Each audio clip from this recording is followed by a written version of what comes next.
예, 턱걸이 주민 여러분 안녕하십니까? 참 이 코로나 때문에 우리가 여러 가지를 한번 시험 삼아 이렇게 해봅니다.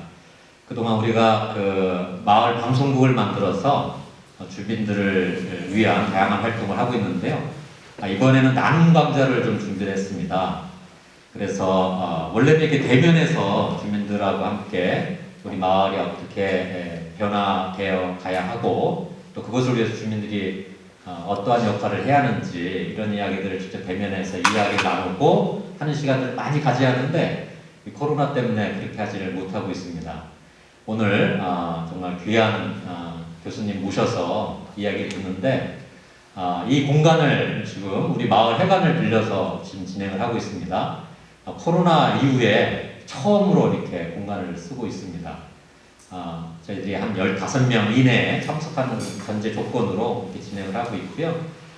오늘 강의 저희들이 녹화를 해서 이렇게 그 매주 수요일마다 저희 방송 이렇게 내보낼 때 같이 내보낼 계획을 가지고 있습니다.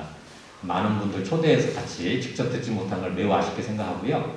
오늘 이 귀한 이야기를 통해서 우리 마을이 더욱더 의미 있게 변화되기를 간절히 기대해 봅니다. 네, 이 시간 우리가 여기 뒤에 현수막 보이겠습니다만 턱걸이 마을의 마을됨을 이야기하다 첫 번째 강의는 우리 한신대의 사회혁신 경영대학원이 있습니다. 거기 이규호 교수님을 모시고 정말 어떻게 우리가 해야 이 마을을 잘 살리면서 지속 가능한 마을이 될 수 있을까 이야기를 경청하는 시간 갖도록 하겠습니다. 우리 큰 박수로 우리 교수님을 모시도록 하겠습니다. 네.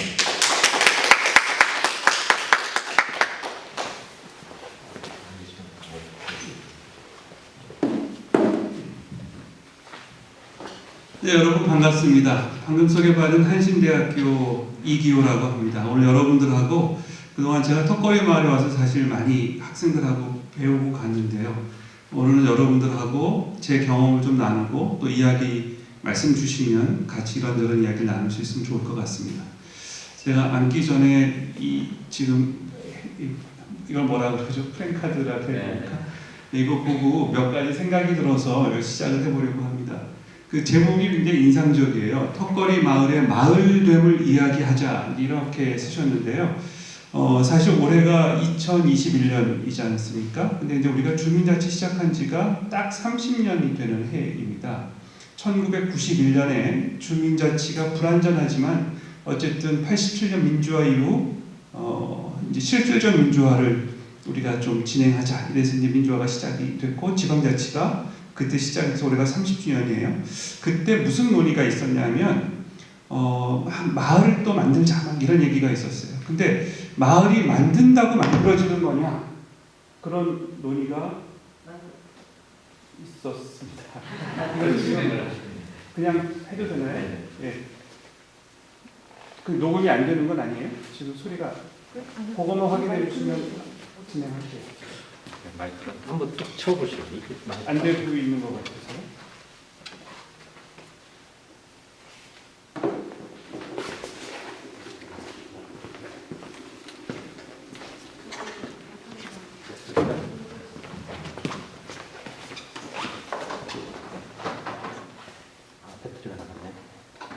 배터리는 지금 김영렬 신부님이 배터리라고 그러잖아요. 저는 배터리라고 그러고 세대 차이가 여기서 나는 거예요. 제가 좀 더 오래된 세대죠. 젊어 보이시는데. 더 젊어 보이시는데. 더 젊어 보이시는데. 에이 그런 말씀 좀 용감한데. 40대라고 그러는데. 네? 40대 아닌데. 저요? 이제 한 2년 지나면 한가입니다. 네. 그러니까 그 저희 때는 이제 배터리라고 된 소리 그리고 일본식 발음을 많이 써서 어렸을 때부터. 네, 배터리의 문제였습니다. 어떻게 처음부터 다시 할까요? 자, 인사는 그냥 아까 했으니까요. 예. 그래서 그 91년이 이제 올해가 30주년이 됐는데 그때 마을을 만들자라고 하는 것이 일부에서 대다수는 아닙니다만 그거 좀 오만한 생각 아니냐. 마을이라는 게 어떻게 그렇게 쉽게 만들 수 있는 거냐. 그럼 다시 새마을 운동을 하자는 거냐. 이런 이야기가 있었습니다. 다시 말하면 마을이라고 하는 것은 여러 사람들이 노력하여서 어느 순간에 이게 우리 마을이구나라고 하는 것이 이제 이루어진다라고 하는 거죠. 그래서 마을이라고 하는 것은 우리가 열심히 일하면 그 결과 어느 순간에 이루어지는 것이지 우리가 만든다고 마음대로 되는 거 아니다. 이런 논쟁이 91년에 있었습니다. 그게 하나 생각이 났고요. 또 하나 여기 지금 보니까 주관이 턱걸이 마을, 지붕 없는 마을 박물관 사업단 이렇게 되어 있는데 저희가 80년대 그 지붕 없는 교실을 만들자는 노력을 했었습니다. 아시겠습니다. 80년대 굉장히 암울했던 시기지 않습니까? 그런데 그 당시에 표현을 이렇게 해서 죄송합니다만 이른바 당시 짝새들이 교실에 들어와서 앉아있고 그랬었어요. 그리고 대학 캠퍼스를 차지하고 있고. 자, 그래서 교실 안이 더 이상 경계가 없는데 그럼 우리가 오히려 교실 밖으로 나가서 수업을 해야 되는 거 아니냐? 그래서 지붕 없는 교실을 어떻게 만들까? 그래서 우리가 현장 교육 같은 것들을 이제 생각했던 기억이 새롭게 납니다. 그래서 오늘 이 플랜카드를 보고 그런 생각이 나서 이제 여기서 이야기를 조금 시작해 볼까 합니다. 그러면 앉아서 말씀을 드리도록 하겠습니다. 제가 오늘 말씀드리기 전에 서두여서 간단하게 몇 가지 말씀드리려고 합니다. 아까 코로나 시대 우리 김현우 신부님께서 말씀해 주셨고 또 코로나 시대에서 여러 가지 실험들을 우리가 지금 사실 하고 있죠. 그리고 코로나가 나쁘다고 했지만 또 코로나 때문에 가족들이 화목해진 가족도 있고 뭐 깨진 가족도 있다 그러지만 제가 통계를 보니까 화목해진 가족이 훨씬 더 많다라고 하는 겁니다. 우리가 뭐 저녁이 있는 사람 얘기했는데 저도 이제 가끔 학교 이제 방학 때는 삼식이 한다고 집사람이 푸사리 먹을 정도로 그 전엔 집에서 밥을 안 먹는다고 그러다가 이렇게 해서 이제 새로운 변화들이 많이 생겼습니다. 근데 사실은 그 가족의 변화인 것 같지만 마을의 변화죠, 사실은. 왜냐하면 집에 있으면 아무래도 어슬렁어슬렁 어느 지역마다 슬세권이 돼 있을 겁니다. 슬리퍼 신고 어딜 가는지 모르겠지만 다 동네를 다니면서 아마 마을이 좀 새롭게 들어왔던 시기가 아닌가 이런 생각이 듭니다. 이 코로나 시대 아주 급격한 변화가 우리한테 더 확연하게 변화를 보여준 것이 있어서 말씀을 드리자면 사실 우리는 국가의 시대를 그동안 쭉 살아왔다 이렇게 생각을 합니다. 적어도 100년 이상 국가의 시대를 살아왔다고 생각합니다. 근데 우리가 어느 순간부터는 마을의 시대를 조금씩 살아오고 있어요. 근데 이 코로나 시대가 우리한테 아주 국가의 시대 말고 또 다른 두 가지를 우리한테 느끼게 해준 게 있다고 생각합니다. 하나는 뭐 가족은 물론이지만 마을이라고 하는 공간, 다시 말하면 국가의 시대는 어떤 시대였냐면요. 제가 여러분들한테 오늘 파워포인트 같은 거 이렇게 보여드리면서 이렇게 좀 하면 더 좋았을 텐데 말씀으로 드려서 머릿속에 이제 여러분들 생각하시기 좋게 결론을 얘기하고 이야기하는 식으로 하는 게 좋을 것 같습니다. 그러니까 제가 이제 말씀드리고 싶은 것은 세 가지 시대가 지금은 혼존하고 있다 이렇게 생각하면 좋을 것 같아요. 뭐 공존이라고 얘기하기에는 제가 보기에는 좀 혼존하고 있다 이런 생각이 듭니다. 하나는 방금 국가라고 하는 거고요. 또 하나 마을이라고 하는 거고요. 또 하나는 디지털이라고 하는 겁니다. 자, 이 이야기 가지고 제가 잠깐 먼저 말씀을 드리겠습니다. 제가 이제 대학에서 강의를 한 지가 사실은 올해가 또 만 30년이 되는 해이기도 합니다. 제가 91년부터 대학 강의를 시작했거든요. 근데 91년에 제가 대학 강의를 할 때는 수업 듣는 분들 중에는 저보다 나이가 좀 많은 분들도 계셨어요. 이제는 그런 분은 뭐 거의 전무하고요. 이제는 제 자녀보다 어린 친구들을 강의를 하게 됩니다.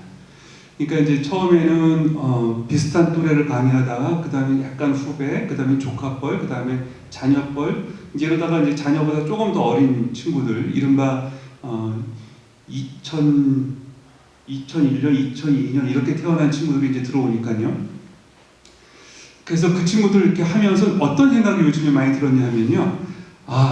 다른 시대 사람들을 내가 지금 강의하고 있구나 이런 생각이 들었어요. 우리 조금 전에 시작하기 전에 잠깐 말씀드렸지만 제가 태어난 1960년대는 한국전쟁이 끝난 지 10년 정도 지난 시점이에요. 그러니까 굉장히 가난한 나라였죠. 어느 정도로 가난했냐 하면 여러분 지금 뭐 필리핀 그럼 여러분 그렇게 잘 살지 못하는 나라로 알고 있지만 그 당시 필리핀이 한국이 너무 가난하다고 해갖고 체육관을 지어준 게 그 유명한 장충체육관입니다. 예, 그러니까 우리가 얼마나 못 살았는지 한번 생각해 보세요. 그리고 그 당시에는 동두천이 굉장히 잘 사는 동네였습니다. 그렇죠? 왜 동두천이 잘 살았을까요? 우리가 자생적으로 성장할 수 있는 게 아무것도 없었어요. 그러니까 미군이 들어오면 자본이 들어오고 사람들이 들어오고 새로운 문물이 들어왔기 때문에 동두천은 상대적으로 그 어떤 것보다도 먼저 시작할 수 있었던 거죠. 자, 지금이 다 국가의 시대입니다. 국가의 시대는 국가가 가난하면 국민도 다 가난했어요. 저도 가난했고 60년대. 근데 요즘 태어난 친구들은 선진국에서 태어난 거예요. 저는 정말 후진국에서 태어났는데 요즘 친구들은 선진국에서 태어났어요. 그러니까 생각하는 것도 다르고 그러니까 인류가 다르다 이런 생각을 많이 합니다. 그래서 상당히 조심스럽습니다. 이게 우리가 동시대에 그래서 아까 제가 혼존이라는 표현을 쓴 겁니다. 공존하고 있지만 공존이라고 하는 것은 서로가 누가 다르고 또 이걸 다 알면서 차이가 같이 조화를 이루면 이게 공존한다 이렇게 얘기할 수가 있는데 혼존한다는 것은 이게 이런 사람이었어? 갑자기 이런 생각이 드는 거죠. 이제 그렇게 사는 시대가 왔다라고 하는 거고요.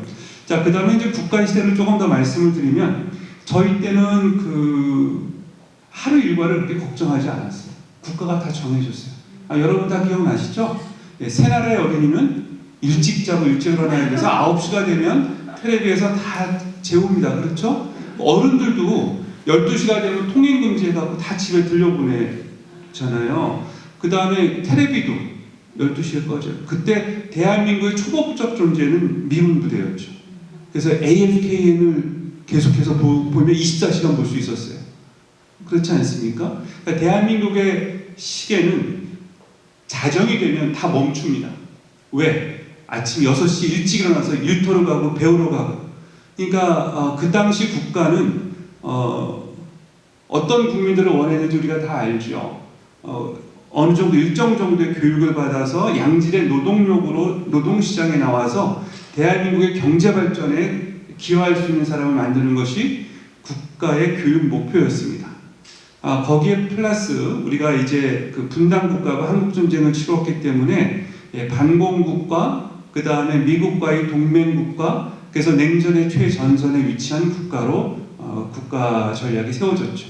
그래서 여러분 국기에 대한 맹세 다 아시잖아요. 그리고 모든 교과서에는 국민교육훈장이라는 게 있었어요. 그래서 내가 누군지는 별로 고민 안 해도 돼요. 그렇죠? 그리고 왜 태어났는지도 다 가르쳐줬어요. 그렇죠? 조국과 민족의 무궁한 영광을 위해서 그리고 민족 중에 역사적 사명을 띠고 이 땅에 태어났고 그래서 우리는 이제 그 국민이 어떤 것이다에 대해서는 쭉 그렇게 배워왔습니다. 근데 요즘 아까 말씀드렸던 요즘 뭐 MZ세대라고 부르지만 MZ세대라고 부르는 거에는 함정이 있습니다. MZ세대는 특징이 서로 다 달라요. 그래서 MZ세대라고 우리가 규정할 수 없어요. 다만 MZ세대라고 부르는 것은 일단 그 친구들이 우리하고의 큰 차이가 있는데 그 차이점을 넘어서면 그 다음에 MZ세대는 그 안에서 굉장히 다양합니다. 그래서 MZ세대라고 불리는 MZ들은 불쾌하게 여길 때가 많아요. 자, 그러면 이제 뭐가 다를까 한번 생각을 해보면 저희는 국민으로 굉장히 성장해 왔습니다. 이제 그러다가 이른바 군부 독재 시절에는 우리를 시민 또는 민중으로 우리를 개념 정의했어요. 근데 요즘 친구들은 국민이라든지 시민이라든지 민중이라든지 이런 개념이 없고 그냥 개인입니다. 일단 그게 가장 큰 차이가 있죠. 그러면 그 뭐가 또 달라졌을까? 그리고 개인들은 그럼 어떻게 21세기 개인의 한국에서 개인의 탄생은 어떻게 이루어질까? 우리는 너무 아주 간결했고 목표가 분명했습니다. 그리고 이제 그 하나 더 그냥 말씀드리면 요즘은 없어졌는데 아마 1990년대 초까지 국회의사당에 가면 본관에 밑에 뭐라고 쓰여져 있었냐면 그때 핸드폰이 있었으면 제가 찍어놨을 텐데 국회 갈 때 카메라 들고 가지 않거든요. 그래서 그때는 그냥 보고만 지나가는데 거기 박정희 친필로 이렇게 쓰여져 있어요. 우리의 후손이 우리에게 무엇을 했냐고 묻는다면 우리는 조국 근대화를 위해서 헌신했노라고 답할 것이다. 이제 문구는 조금 다르지만 어쨌든 그렇게 써 있습니다. 그러니까 그러니까 조국 근대화라고 하는 것이 시대적 과제였고 그 조국 근대화 핵심은 국가 건설이에요. 어떤 국가냐? 다 아시는 것처럼 일단 안보가 튼튼해야 된다. 그 다음에 경제가 성장해야 된다. 뭐 이제 이런 개념이었죠. 근데 이제 얼마 전에 우리는 이제 선진 국가로 인정도 받았고, 그리고 요즘에 실감을 아마 많이 하고들 계실 겁니다. 요즘 K자 들어가는 게 뭐 엄청난 유행이잖아요. 자, 이제 그런 배경에서 우리는 커왔어요. 근데 이제 마을 얘기로 이제 넘어가려고 하는데, 그럼 마을에는 국민도 살고 주민도 살고 시민도 살고 개인도 삽니다. 그렇죠? 자, 이걸 우리가 어떻게 이해할 것인가? 이제 이 부분을 오늘 주로 여러분들하고 이야기를 좀 나누려고 합니다. 자, 아까 제가 이제 국가의 시대에 국가는 그럼 오래전부터 존재했을까? 사실 우리는 국가에 대한 개념이 그 어느 나라보다도 아주 강력합니다. 또 하나는 이제 우리가 뭐 배달의 민족이라 그래서 이제 굉장히 또 민족적 정체성과 국가적 정체성이 우리는 같죠. 민족과 국가가 하나잖아요. 배달의 민족이고. 근데 사실은 이 표현이 우리한테는 굉장히 단일화를 느껴주고 정체성을 느껴주는 개념이지만 그렇지 않은 사람들한테는 굉장히 폐쇄적이고 배타적이고 차별적인 단어가 됩니다.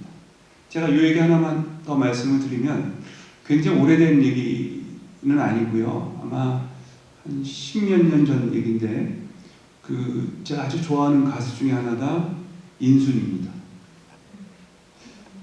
가수 이름이니까 제가 이렇게 막 저보다 나이가 많으신 분인데 함부로 불러서 죄송하지만 이 인순이 씨가 라디오에 나와서 한번 인터뷰를 한 적이 있어요. 그래서 외모 갖고 차별받지 않았느냐 이제 그런 얘기를 했었어요. 머리도 곱슬곱슬하고 얼굴도 인순이 씨는 여러 가지 사연들이 있지 않습니까? 그래서 예전에 미국 가서 여러분들 다 워싱턴에서 얘기할 때 여기 계신 모든 미국인들이 나의 아버지가 누군지는 피를 나는 아버지는 중요하지 않다. 여러분 그런 이야기를 해서 굉장히 보편적인 어떤 가족주의, 확장된 가족, 보편성, 인류애, 동포, 우애 여러 가지 얘기를 했는데 어렸을 때 차별받은 경험을 물어보니까 인순이가 이렇게 얘기했어요. 자기는 어렸을 때부터 웬만한 남자들 주워 패면서 살았기 때문에 감히 자기를 건드리지 못했다. 그래서 자기는 그런 차별을 못 느꼈는데 초등학교 가서 어느 국사 시간에 선생님들이 우리는 배달의 민족이야 라고 이야기를 하면서 뭐 피부색이라든지 뭐 여러 가지 얘기할 때 갑자기 국사 시간 처음 자기가 이 나라 국민이 아니었구나라고 하는 배신감, 차별감 뭐 그런 걸 느꼈다라고 이야기합니다. 자, 제가 왜 이 말씀을 드렸냐면 우리가 이제 국가를 어떻게 이해할 건가를 보고 마을을 돌아오기 위해서 말씀을 드리는 겁니다. 아까 제가 이제 국가하고 민족이 우리는 같기 때문에 민족과 국가가 같다 그랬잖아요. 유럽에 가면요, 민족이 굉장히 로컬입니다. 예를 들어서 제가 오늘 하나 예를 들려고 하는 도시 중에 하나가 이제 빌바오라고 하는 이른바 도시 세계적인 도시가 됐죠. 문화적인 도시가 됐고 도시 혁신, 도시 재생, 도시 문화로는 유럽의 문화 수도로 이제 인정도 받은 도시이기도 합니다.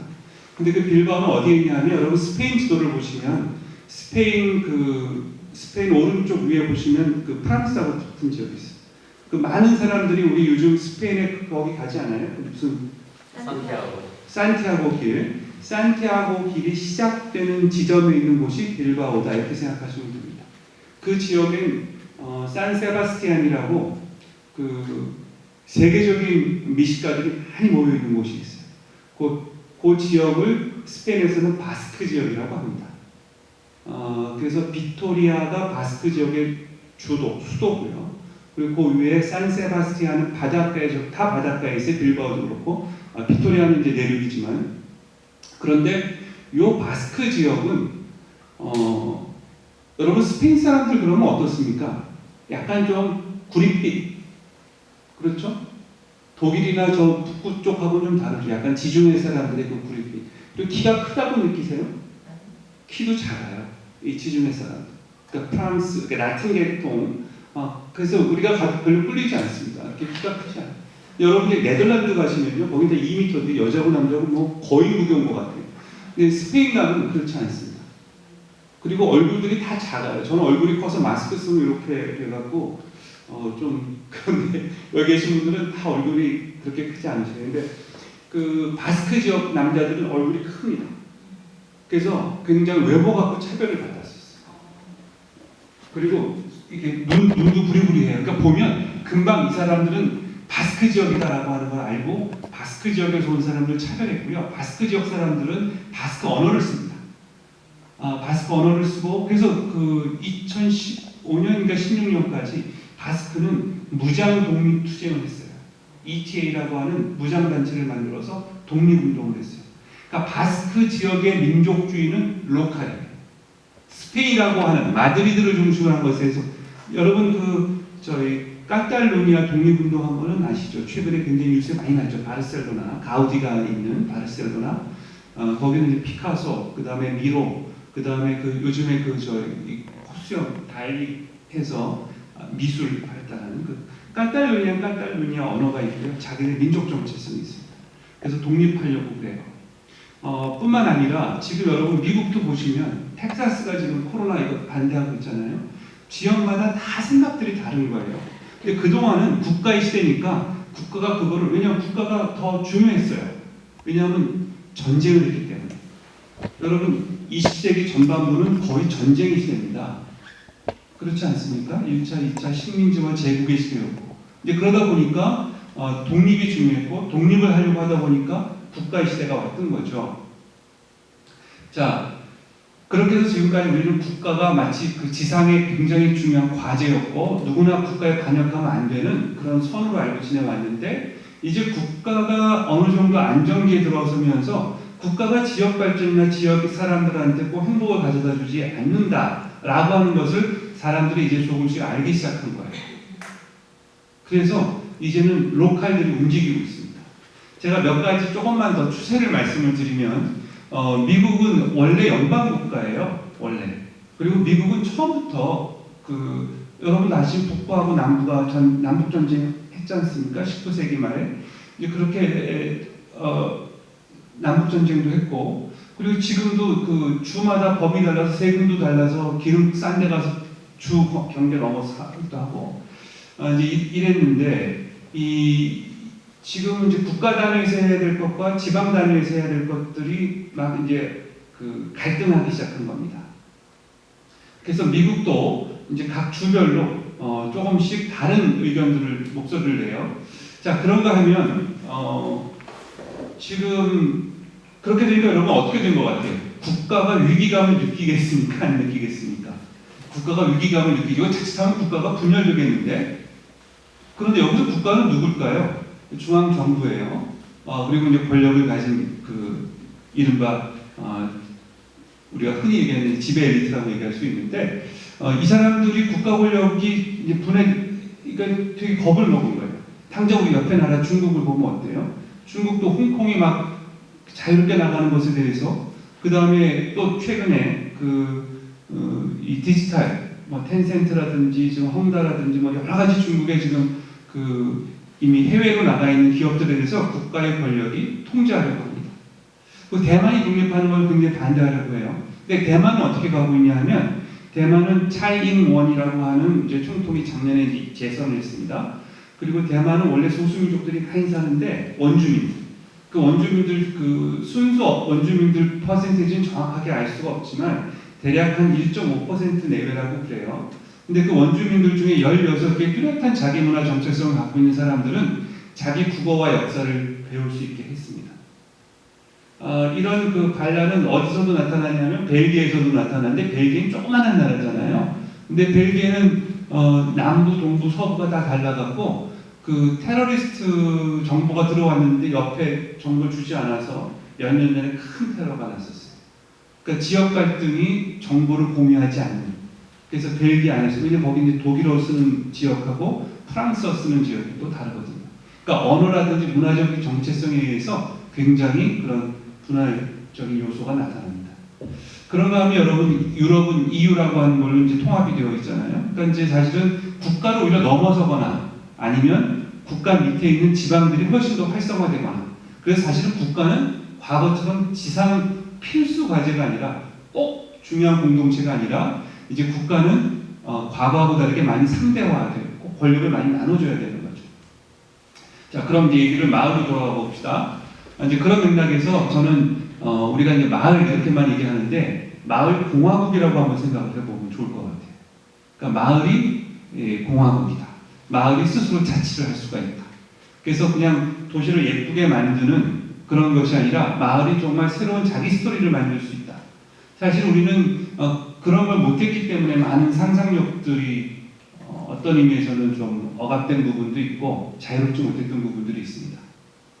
자, 그래서 제가 오늘 말씀드리려고 하는 것은 주로 이제 그 마을이 그럼 어떻게 가야 될 것인가 하는 얘기가 하나 있는데요. 제가 이제 그 서두에 다른 인류라고 얘기했잖아요. 이거 저희 신세대들이 살고 있는 또 다른 공간이 있습니다. 우리도 그 공간에 들어갈 수는 있지만 아직 익숙하지 않은 공간이 여러분 다 짐작하시겠지만 디지털 공간이에요.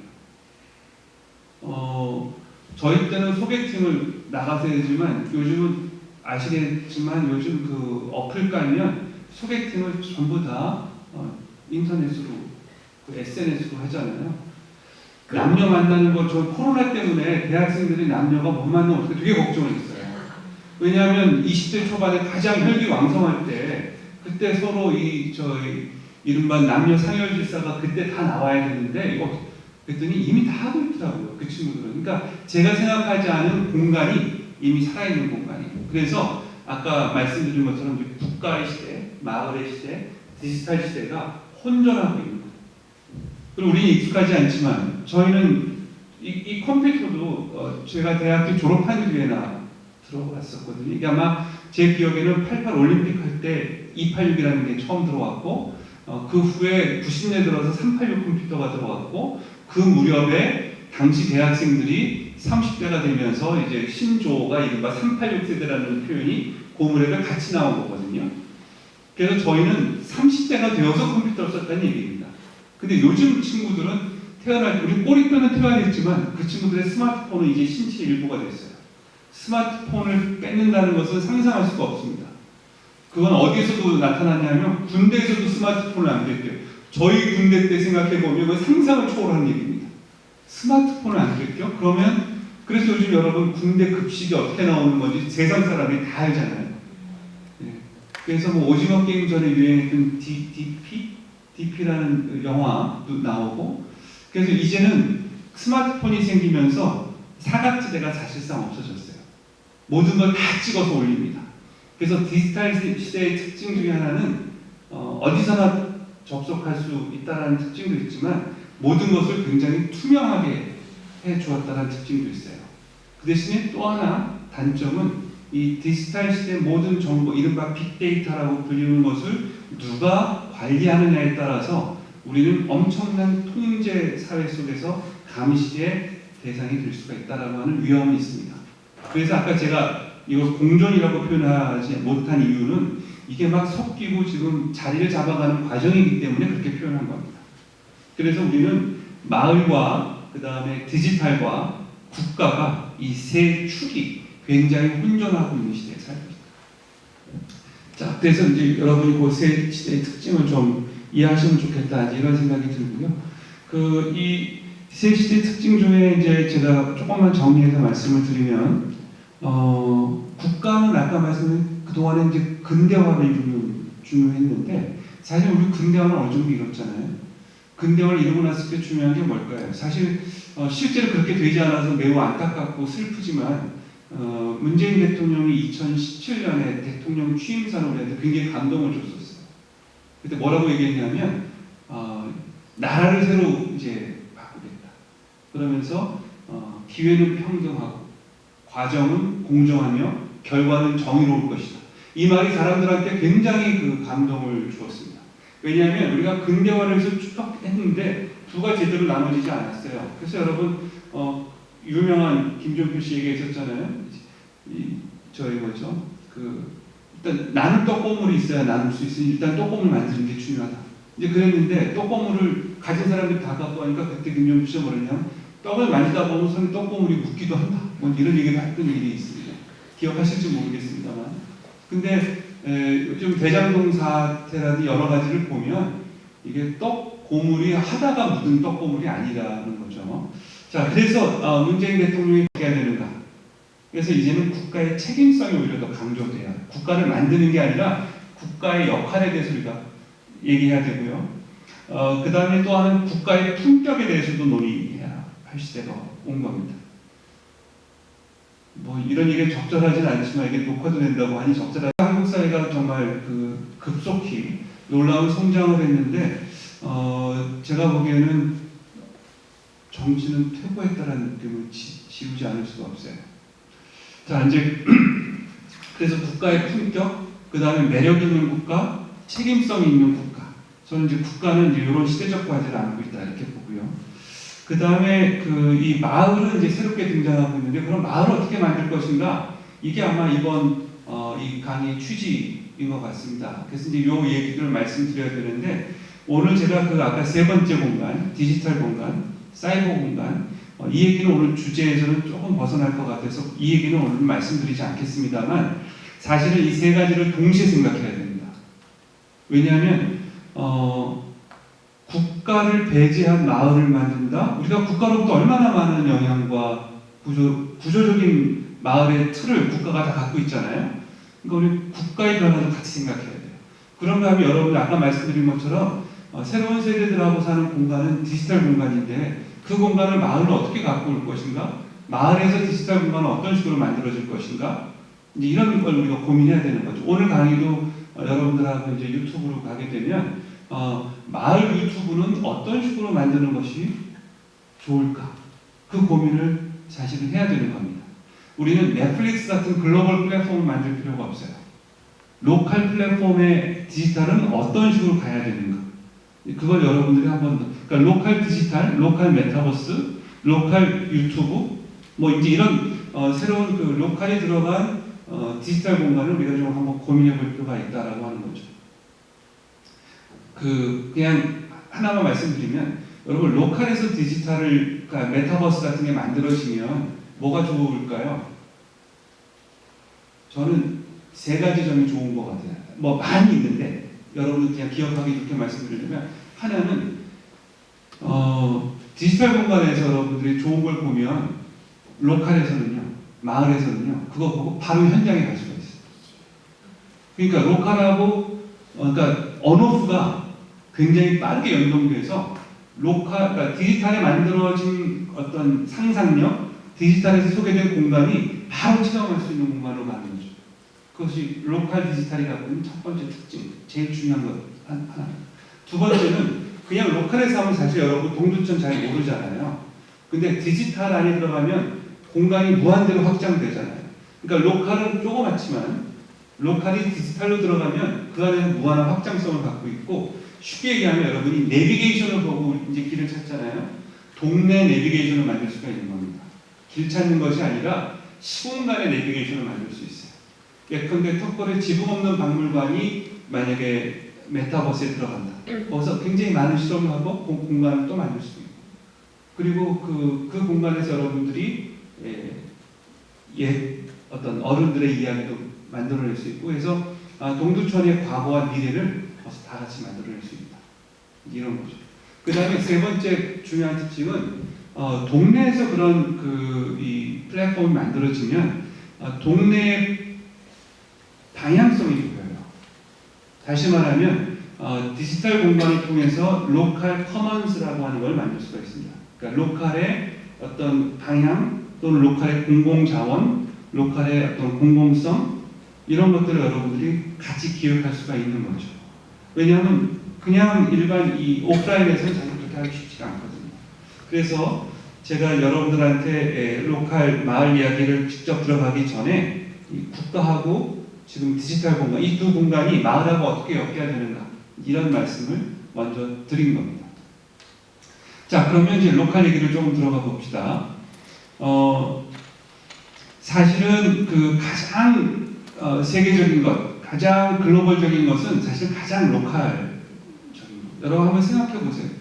가장 세계적인 것 중에 로컬 아닌 것이 거의 없습니다.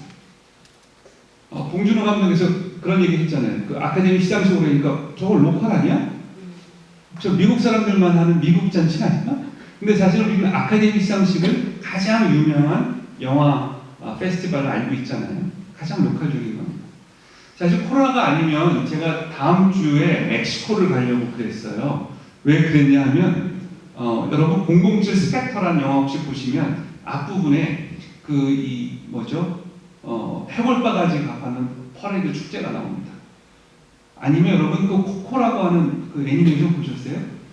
예. 못 보셨어요? 예. 나중에 한번 보세요. 코코는 멕시코의 가장 사실 그 죽은 자들의 축제거든요. 그 The Day of the Dead라고 해서 우리말로 망자의 날 이렇게도 번역을 하고 그러는데 사실은 그 죽은 사람들을 기리는 쉽게 얘기하면 우리 추수감사제하고 비슷한 거예요. 근데 그러니까 굉장히 멕시코 스타일로 한 건데 그거는 멕시코도 아니고요. 조그마한 섬에서 했던 축제입니다. 그걸 이제 007이 가서 퍼레이드로 하고 나니까 사람들이 저런 게 있었어 하고 계속 굉장히 유명해졌고 그래서 그게 이제 다음 주예요. 왜 다음 주일까? 그게 추수감사절하고 다 연결되어 있어요. 예. 할로윈데이 이런 게 다 연결되어 있는 거예요. 이제 그래서 가장 로컬적인 거잖아요. 예. 그리고 뮌헨 여러분 맥주 축제 그러면 뮌헨이 굉장히 유명하잖아요. 그 뮌헨 로컬 축제예요. 그래서 여러분 생각해 보세요. 전 세계 사람들이 모여서 뭘 할 수 있는 게 뭐가 있을까요? 올림픽하고 월드컵 이런 거 빼고 나면 전 세계 사람들 모여서 하시는 축제 거의 없습니다. 그래서 가장 로컬적인 것이 가장 세계적인 것이다. 이제 그렇게 생각하시면 좋은데 우리 특히 이제 한국에서 최근에 생각이 많이 바뀌었어요. 근데 왜 제가 이 말씀을 드리냐면 우리가 이제 한국이라고 하는 아까 말한 국가 시대의 어떤 국가적인 것, K라고 하는 것, 뭐 K 방역, 무슨 K-팝, 뭐 BTS, 뭐 아까 기생충, 그 다음에 오징어 게임 등등 해서 이제 컨텐츠 산업은 굉장히 K로 가고 있어요. 근데 이게 우리한테 착각을 일으키게 합니다. 아, 여전히 국가의 시대구나. 근데 그렇지 않다는 거예요. 근데 왜 사람들이 그 자신감을 못 가질까? 그게 오늘 주제입니다. 오늘 주제가 여러분 뭐예요? 주민들의 의식 변화죠. 그러니까 로컬에 관한 자부심과 정체성을 자기 스토리로 만들어내는 작업들을 자신감 있게 못하기 때문에 생기는 문제예요. 근데 자세히 보시면 사실은 우리 이 대한민국 동두천도 마찬가지인데요. 이 로컬에 가지고 있는 힘 그리고 로컬이 이미 보여준 여러 가지 실험들이 너무 우수한 게 많아요. 근데 이것을 아주 좋은 컨텐츠로 만들거나 이것을 다른 사람들하고 소통할 수 있게 만들거나 또는 그럴 자신감이 아직 부족해서 그런 겁니다. 그러니까 아직 여러분들이 약간의 자괴감을 갖고 있는 거죠. 그리고 이제 이런 생각을 버리는 게 또 하나 중요합니다. 아까 제가 왜 로컬의 시대를 강조했냐면 국가의 시대 로컬은 이런 거예요. 예컨대 동두천 살다가 조금 돈 벌면 연천 갔다가 연천에서 돈 더 벌면 의정부 갔다가 의정부 돈 더 벌면 도봉구쯤 갔다가 도봉구에 돈 좀 벌면 성공하면 강남에 들어간다. 이 구조는 같은 로컬이라 하더라도 국가의 시대의 구조라고 하는 겁니다. 그렇게 되면 어떤 로컬도 자기가 좋아하고 사랑하고 평생 갈 수 있는 그런 로컬이 될 수가 없어요. 그렇지 않아요? 여러분 지금 우리 지방 한번 다녀보시면 정말 좋은 게 많은데 로컬이 지금 텅텅 비었습니다. 지난 작년인가요? 제가 한번 목포를 이제 도시재생 이런 걸 한번 잠깐 갔었는데 갔더니 너무 텅텅 비어서 빈집을 그냥 놔두면 집이 더 위험하잖아요. 그래서 빈집 이렇게 하나를 임대를 이렇게 얻으면 1+1으로 2층도 무료로. 여러분 집을 2+1을 한다니 저 깜짝 놀랐어요. 근데 그만큼 빈집이 많다는 거예요. 왜 그랬을까요? 계속 수도권이 빨아들이고 있습니다. 그러니까 아까 제가 왜 혼존이라고 얘기했잖아요. 여전히 국가 시대의 기제가 작동하고 있는 거예요. 지금 집값이 오른다. 그럼 서울의 집을 더 줘야 되나요? 그렇지 않아요. 그래서 저는 지금 이 정부가 방향을 제대로 못 잡고 있는 거 아닌가 하는 그런 생각도 많이 갖고 있는데 로컬의 정체성과 로컬의 이 매력 저는 그것을 여러분이 조금 더 생각하실 수 있으면 훨씬 더 그러니까 요건 이제 기준을 바꿔야 돼요. 그래서 이제 그런 이야기를 하나 일단 먼저 말씀을 드릴 수 있을 것 같고요. 그 다음에 이제 로컬 이야기를 다른 이야기를 하나 좀 해볼게요. 이번 코로나 시대가 되면서 로컬의 중요성 중에 하나가 뭘로 또 부각이 됐냐면 지금 파리가 사실 그렇게 하고 있거든요. 파리가 이제 이달고라고 하는 여자 시장이 이제 시장을 하면서 파리는 이제 15분 거리를 만들겠다. 그리고 탄소 지금 중립 얘기하잖아요. 근데 여러분 탄소 중립 이야기를 할 때 중요한 것은 에너지를 원자력을 쓰느냐 석탄을 쓰느냐 이게 중요한 것처럼 지금 계속 이건 국가의 시대에서는 그렇게 얘기할 수 있어요. 다시 말하면 정부가 그렇게 얘기하고 있는데 저는 이거는 잘못된 방향이다라고 얘기하는 겁니다. 왜냐하면 여러분 생각해 보세요. 우리 밀양의 송전탑 그 황벌 가고 거기서 뭐 전기를 많이 쓰겠어요? 그 지방에다가 그렇게 송전탑 만들어 그거 다 전기 어디서 쓰겠어요? 다 수도권에서 써요. 그렇지 않겠어요? 그러면 여러분 그 이동 비용이 얼마나 크고 주변 지방은 어떻게 되겠어요? 다시 말하면 이제 이달고 시장이 하는 거는 15분 거리에 있게 하겠다는 거예요. 뭐든지. 근데 그 15분이 걸어서 15분인 거죠. 그럼 여러분 에너지를 그렇게 많이 안 써도 돼요. 그렇지 않아요? 저도 이 코로나가 이렇게 시대가 오니까 저희 학교는 이제 수유리 캠퍼스, 서울 캠퍼스가 하나 있고 경기 캠퍼스라고 해서 오산에 있어요. 제가 예전에 양쪽 중간에 왔다 갔다 해야 되니까 양쪽에서 다 강의가 있고 해서 왔다 갔다 하니까 분당에 살았는데 이 코로나 시대에 이제 아예 그냥 제가 서울 캠퍼스 쪽으로 이사를 오니까 걸어서 한 1시간 10분 정도밖에 안 걸려요. 근데 제가 자동차를 몰고 오산 저희 학교를 가면 차를 몰고 가서 1시간 반에서 2시간 걸려요.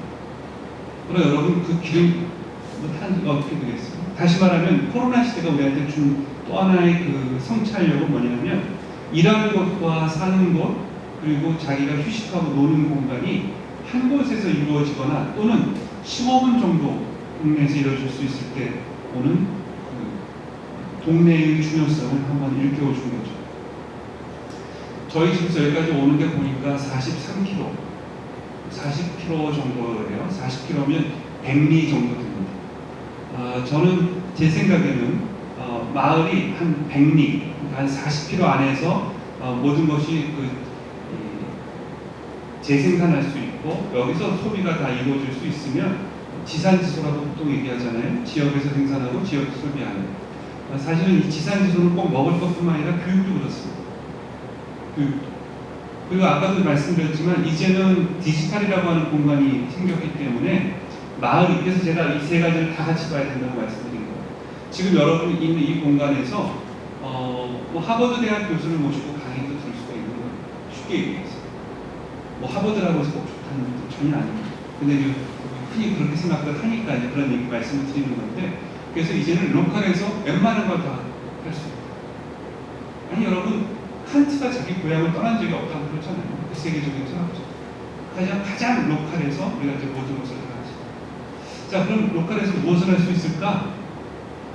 이제 이런 이야기를 이제 아마 계속 풀어갈 거라고 생각하는데요.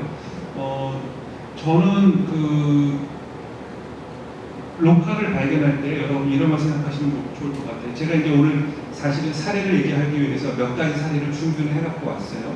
근데 이제 우리 아까도 말씀드렸지만 이렇게 사례를 들으면 거긴 참 좋겠다. 사람들이 대부분 그렇게 생각합니다. 근데 사실 가보시면 알겠지만 여기가 제일 좋은 곳이에요. 무슨 얘기냐면 그 사례는 왜 좋은 사례가 되냐면 그 지역에 맞게 그 지역의 자원을 가지고 만들었기 때문에 잘 된 거거든요. 그러니까 그 사례를 우리가 그대로 여기서 벤치마킹 할 수가 없어요. 우리는 우리 거 갖고 해야 되는 거예요. 자, 한번 예를 들어 볼게요. 제가 사례 몇 가지 말씀드려 볼게요. 우리 한국 사람들 그 드라마 속에 몇 번 나와갖고 굉장히 유명한 관광지로 부각된 곳이 있습니다. 혹시 여러분 일본 영화 중에 러브레터라고 보셨나요? 거기 보면 오겐키 데스카로 한때 굉장히 히트를 쳤던 그 영화의 배경이 일본 홋카이도에 있는 오타루라고 하는 작은 마을입니다. 그리고 그 후에 우리나라 드라마에 오타루가 몇 번 등장을 하면서 아주 각광을 받는 여행지가 됐어요. 오타루라고 하는 마을은 사실은 정말 촉박한 곳입니다. 여러분이 홋카이도 혹시 가보시면 아시겠지만 삿포로에서 내리셔갖고 해안가 따라서 쭉 1시간 정도 가면 있는 아주 작은 마을. 근데 그 작은 마을이 사실은 알고 보면 슬픈 역사입니다. 여러분 그 홋카이도 북해도라고 우리가 얘기하는 그 홋카이도는 일본 메이지 유신 전까지는 일본에 속해 있지도 않았어요. 이른바 에도마쿠 시대는 일본이 제대로 된 국가의 틀을 갖고 있던 시대는 아니었고 그냥 에도마쿠 시대고 천황제가 존재했던 이제 그런 시대니까 홋카이도는 그냥 자율적으로 자기들끼리 아이누라고 하는 원주민들이 살던 그런 큰 땅이었습니다. 얼마나 크냐면 홋카이도가 대한민국 남한 땅하고 크기가 같아요. 거의. 그러니까 사실은 굉장히 큰 거죠. 홋카이도 가시는 분들은 거기가 굉장히 아름답고 이국적이어서도 갑니다. 아이누 사람들이 살고 있었는데 그 아이누 사람들을 식민화시킨 것이 이른바 메이지 유신을 전후한 일본이 이제 제국 아까 국가 시대를 맞이하면서 주변 땅을 다 점령한 거예요. 그래서 아이누 사람들은 토지를 강제로 몰수당했고 아이누 언어가 일본어로 바뀌었고 그래서 오타루라고 하는 지역은 오히려 페라페스뿐만 아니라 거기가 예쁜 항구 도시였거든요. 그러다 보니까 거기가 이제 항구로 이제 발달하면서 거기에 엄청난 뭐라 그러죠 물류 창고들을 만들었어요. 그러니까 사실은 이제 군수기지 겸 물류 창고를 이제 그렇게 쓰던 곳인데 이거를 마을 사람들이 더 이상 그렇게 물류는 이제 거기가 아니라 다른 데가 밑에 이제 그 하코다테라든지 다른 지역에 발달하고 그렇게 안 되니까 그 창고를 어떻게 썼냐면 창고가 천정이 높잖아요. 거기를 마을 사람들이 전부 운하에 있거든요. 왜냐하면 그게 당연한 게 과거에는 다 배로 다녔기 때문에 물류를 다 운하, 그 배로 연결할 수 있는 곳. 그러니까 운하가 예쁘게 흐르는데 그 옆에 창고들이 쭉 있으니 그 창고를 예쁜 카페나 서점이나 골동품이나 굉장히 다양한 형태로 바꾸기 시작했어요. 이제 그런 그 창고, 팩토리를 그렇게 바꾸는 거는 요즘 한국에도 굉장히 많이 생겼어요. 더 이상 과거의 굴뚝 공장형 모델이 지금의 산업 모델이 아니기 때문에 과거에 2차 산업 혹은 3차 산업에 있었던 공장들이 지금의 새로운 마을의 앵커 시설로 바뀐 거죠. 그래서 저는 요즘에 이런 표현을 쓰기 시작했습니다.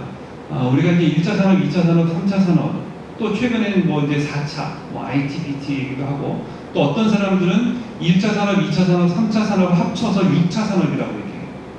그래서 요거를 같이 갖고 가야 된다. 근데 제가 생각할 때는 그렇게 이제 1, 2, 3 붙이는 것도 굉장히 국가시대의 사고다. 그리고 굉장히 산업화의 모델로 계속 인류는 발전한다고 생각하는 거예요. 어느 한쪽으로 간다고.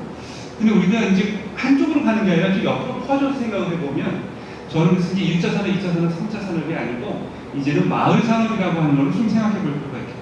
그럼 마을 산업의 특징은 뭐냐? 여러분 생각해 보세요. 1차, 2차, 3차 산업의 특징은 1터하고 그 다음에 3터가 분리되는 산업이었어요.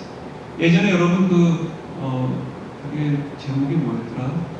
최수종이 나오는 드라마가 있었는데 나이 드신 분들만 좀 아실 거예요. 첫사랑이라고. 잘 모르시죠? 거기 보면 우리나라가 이제 막 근대화될 무렵에 얘기하지 말죠. 안 보셨으면 너의 죄도 거의 이 드라마가 많았어요. 아직 도전은 아니고 이승연하고 나왔어요. 이승연 나오고. 네, 거기 이제 귀남이도 나오고 이제 아무튼 저희 남존 여비 그 다음에 우리 집 애 중에 남자애 하나를 잘 성공시켜갖고 걔한테 몰빵하는 겁니다. 오징어 게임 하는 거. 과거에. 그러니까 우리 그 동네도 그랬어요. 동네에 얘가 똑똑하면 얘 마을에 그러면 걔가 판검사가 되면 여러분 동네 다 붙여주잖아요. 그래서 지원해줘요. 그래야 우리가 좀 이른바 계층 사다리를 하나 맞았어요. 얘를 브릿지로 삼자. 집에서는 똑똑한 놈 하나를 몰빵을 주죠. 근데 그게 대부분 남자였고 그래서 이제 누나들은 대부분 뭐 했어요? 그래서 돈 벌러 가고 막 그렇죠. 여러분 이제 작년에 전성일 사망 이제 50주년이었지만 그게 다 그랬던 겁니다. 그래서 이제 여공들 다 여자들 다 가서 일하고 뭐 막 그랬던 거 아니에요? 그게 사실은 계속해서 오징어 게임을 했던 거예요. 국가 시대는 그래서 그냥 오징어 게임만 그런 방식으로 진행이 됐던 거죠. 자, 그 오징어 게임 안 하겠다고 한 게 아까 문재인 대통령 취임사였고 그게 감동을 줬던 건데 결과는 정의로워지지 않고 더 오징어 게임으로 가는 시대가 돼서 암울해졌다. 이런 말씀 드리는 거예요. 다시 이제 그 마을 이야기로 돌아오면 이제 그러면 이제 마을 산업이라고 하는 건 뭘까? 마을 산업이라고 하는 것은 1터하고 3터가 같이 이루어지기 때문에 이 안에서 같이 이루어지는 거예요. 근데 아까 제가 말씀드린 첫사랑이라든지 귀남이 얘기 왜 했냐면 그때는 마을을 벗어나서 다 서울로 가갖고 돈 벌어갖고 오는 거죠. 근데 여러분 서울에서 돈 벌면 고향 돌아옵니까? 안 돌아와요. 거기 떠나고 싶어요. 그 사람이 번 돈 갖고 다 나눠주고 그래요? 안 그러잖아요. 그러니까 또 이제 그 왼수 같은 가족들이 생기고 뭐 굉장히 여러 가지 불화가 생기고 그게 사실 우리 지난 근대사 현대사죠. 사실 어떻게 보면 이제 그런데 지금 마을 산업이라고 하는 것은 마을에서 쓰고 아까 제가 이제 가족들이 마을 안에서 이제 새롭게 구성이 됐다고 얘기했지 않습니까? 그리고 저만 하더라도 결혼하고 나서 지금 이제 제가 수일에 산 지가 이제 한 7년 원래도 수일에 살긴 했습니다만 근데 그 전까지는 전세 계약 2년으로 메뚜기를 쭉 했어요. 메뚜기로. 근데 지금은 이제 그것도 바뀌었습니다. 이제 저희 때문에 이제 결혼해서 저희 때는 그 한 20대 후반만 돼도 올드미스라고 얘기했지만 요즘 누가 그런 얘기를 합니까? 그리고 요즘 가족이 완전히 바뀌었어요. 그렇지 않아요? 요즘은 꼭 결혼하지 않고 동거해서 살기도 하고요. 그 다음에 그 사회적 가족이라고 해야 할까? 그 약간 여러 가족들이 같이 모여서 거실을 공유하기도 하고, 그러다가 또 흩어지기도 하고, 굉장히 노마드형 가족이 굉장히 많이 생겼고, 가족의 구성 자체가 다르죠. 그리고 혼자 살아도 가족 같은 사람들이 이제 생긴 거죠. 다 원룸 따로 쓰지만 친구들이 같이 지내다가 또 쿨하게 헤어지기도 하고. 그래서 우리는 한번 혈연가족은 한 번 맺어지면 자기가 선택한 것도 아니잖아요. 혈연가족. 근데 죽을 때까지 어쨌든 정말 같이 가는데 요즘 가족은 굉장히 선택적이에요. 우리는 선택할 수가 없었던 가족이었는데 이제 그런 것도 굉장히 바뀌고 있고 그래서 마을이라고 하는 것이 과거처럼 자연 추락처럼 선택할 수 없는 것이 아니라 요즘 마을은 굉장히 선택형으로 가고 있다. 그거 하나. 그 다음에 아까 말씀드렸던 것처럼 그 과거의 그 국가 시대는 굉장히 이동을 막 자유롭게 하는 거예요. 그래서 뭐 해요? 고속도로 놓고 철도 놓고 그리고 막 자동차로 막 다니고 그래서 추석 때가 되면 민족 대이동을 하고 이제 이러던 시대가 기존의 성장 시대의 국가의 모습들이에요. 요즘은 이제 그렇지 않을 겁니다. 요즘은. 그래서 요즘은 이제 마을 산업이라고 하는 것은 제가 보기에는 저탄소형으로 가는 기후 변화에도 마을이 대단히 중요할 뿐만 아니라 그럼 마을 산업을 뭘로 갖고 가야 될 거냐? 자, 여러분 국가 시대의 산업은 아까 1차, 2차, 3차 쭉 가는데 결국은 뭘 만들어요? 글로벌 기업을 만들어요. 재벌을 만들어요. 대기업을 만들어야 성공할 수가 있어요. 그리고 대기업이 만든 것을 소비자가 소비하는 시대예요. 근데 마을은 그 다품종 그 소생산이라고 얘기하잖아요. 굉장히 특색 있는 마을에서의 생산 구조는 이제 그렇게 바뀌는 겁니다. 그럼 다품종 소생산할 수 있는 게 뭘까? 한번 생각을 해봅시다. 예를 들어서 만약에 제가 이 동네 산다 그러면 요즘 이제 저희 또래들이 그 관심 있는 것 중에 하나가 은퇴하면 수제 맥주 하나 만드는 것이다. 그런 사람이 의외로 많아요. 막걸리 만드는 것이다. 대한민국의 막걸리가 요즘 개수가 근데 여러분 생각해 보세요. 막걸리를 박정희 대통령 시절에 금지시켰어요. 왜냐하면 술 먹으면 일 안 한다고. 지금 생각해 보면 굉장히 황당하지만 그 당시에는 막걸리를 전부 금주해갖고 막걸리 담그는 걸 죄악시했었어요. 근데 요즘 어떻게 돼요? 지역마다 독특한 막걸리. 요즘은 또 어디죠? 제가 보니까 사과로 막걸리를 만들어서 와인을 만들고 해서 굉장히 다양한 얘기가 나오잖아요. 자, 이제 그거는 이제 그 지역에 그 지역에만 가면 먹을 수 있는 거예요. 자, 그렇다면 마을은 어떻게 되어야 될까? 과거의 마을은 상당히 폐쇄적이었어요. 마을 산업이 되는 순간 마을은 이제 폐쇄적이지 않습니다. 마을은 개방적이고요. 마을은 경계를 넘나들어야 마을이 발전합니다. 자, 아까 제가 우리가 이제 이 마을에 대해서 조금 더 정체성이라든지 자신감이 좀 떨어진다고 말씀을 드렸는데, 그건 여러분들이 마을을 많이 다니다 보면 마을에 대한 자신감이 생깁니다. 그건 무슨 얘기냐면요. 아까 제가 이제 빌바오하고 산세바스찬하고 오타루하고 이제 그 사례를 제가 계속 중간중간에 인용할게요. 오타루 같은 지역은 운하가 원래 있었으니까 운하를 예쁘게 만든 거예요. 잘 다듬어서. 그리고 공장이 있었으니까 공장을 안 부수고 그 마을 자원을 만들었어요. 근데 만약에 오타루가 우리가 흔히 얘기하는 포틀랜드라든지 베를린이라든지 이런 걸 보고 거기다가 자기네들 뭘 만들려고 허물었다고 생각하면 더 이상 오타루 느낌이 나지 않죠. 근데 있는 거에 대한 자부심, 있는 거를 새롭게 보면서 있는 거를 자기화시킨 겁니다. 자기 마을의 특성으로. 그럼 동두천에 뭐가 있을까? 한번 여러분들이 이제 그런 고민을 해야 되는 거죠. 근데 우리 마을을 새롭게 보려면 다른 마을을 가봐야 돼요. 또 하나 방법은 뭐냐면 우리가 다른 마을에 갔더니 다른 마을에 있는 것, 우리 마을에 없는 것, 또 다른 마을에는 없는데 우리 마을에 있는 것들이 발견될 수 있습니다. 자, 제가 사는 수유리 같은 경우에는요, 저층 주거 지역이 굉장히 많아요. 근데 사람들이 이거를 강남처럼 다 떼어부수고 아파트를 짓고 싶어 하는 사람들도 상당히 많아요. 그럼 더 이상 수율이 같아질까? 저는 그렇지 않다고 생각해요. 그래서 제가 저희 대학에서 이제 마을 하는 것 중에 하나는 이 저층 주거 지역의 장점을 주민들이 빨리 인식을 해서 저층 주거 지역이 되면 뭐가 좋으냐면요. 어디서나 산을 볼 수 있어요. 어디서나 산을 볼 수 있어요. 근데 여러분 강남 가보세요. 어디서나 한강을 볼 수가 없어요. 왜냐하면 한강 주변에 아파트가 장벽을 치고 있기 때문에 그 아파트에 있는 사람들만 한강 뷰를 볼 수 있죠.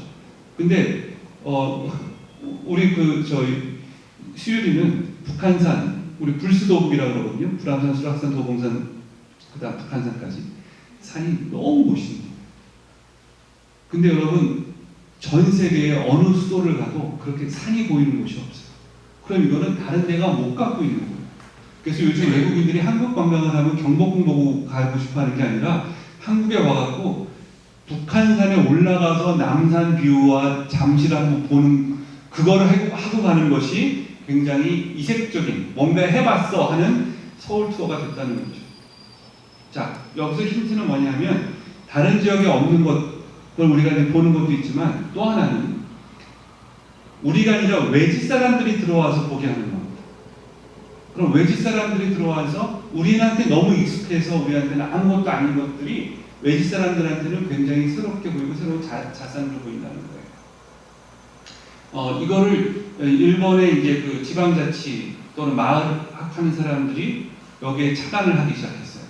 학자들이 착안한 게 아니라 마을에 있는 활동가들이 착안했습니다.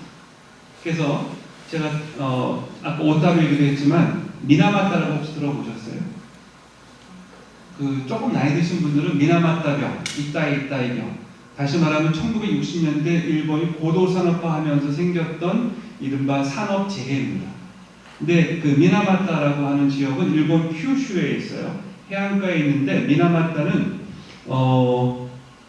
쉽게 얘기하면 미나마타 병은 거기에 수온 공장이 생기고 수온이 흐르는 것을 물고기가 먹고 물고기가 수온 먹은 물고기를 마을에 어촌에 있는 사람들이 잡아서 먹는데 이 수온이 아주 힘든 게 뭐냐면 바로 병을 일으키지가 않아요.